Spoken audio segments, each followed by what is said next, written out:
Lily, তুমি কি তোমার নোটবুক এনেছো? জি করে দেখি। আমি আমারটা আনতেই ভুলে গেছি। এখন তো ক্লাসও শুরু হতে যাচ্ছে। ঠিক তখনই আমি জানালার সামনে এক ছেলেকে দেখতে পেলাম। তাড়াতাড়ি চলো, ক্লাস শুরু হতে যাচ্ছে। হ্যাঁ, এখনই আসছি। তারপর আমি সেই ছেলেটিকে বাসেও দেখলাম। বাস স্টপ এসে গেছে। নামতে চাওয়া যাত্রীরা নেমে পড়ুন আর উঠতে চাওয়া যাত্রীরা বসে পড়ুন। চলো চলো, নিজের জন্য খালি সিট খোঁজো। এই, তুমি কি দেখে চলতে পারো না? আমাকে মাফ করে দাও। আরে ইয়ার, এই নাও। তোমাকে ধন্যবাদ। আমি চলে যাচ্ছি। 1 মিনিট দাঁড়াও, ও কি আমাকে পছন্দ করে? আমি কিছুই বুঝতে পারছি না। একটু সাহস যোগাও। প্রপোজ? আমি তো ওর দিকে ঘুরে তাকাতেও পারি না। তাহলে তুমি ওর জন্য একটা প্রেমপত্র লিখে দাও। সেটাই ঠিক হবে। কেউ তোমাকে প্রেমপত্র লিখেছে?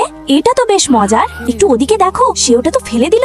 তুমি জানো পূজা আজ প্রেমপত্র পেয়েছে। হ্যাঁ, ও সেটা ডাস্টবিনে ফেলে দিয়েছে। আজকে ওর সাথে বাসে দেখা হলো না। যাও, তুমি আমার জন্য অপেক্ষা করো না।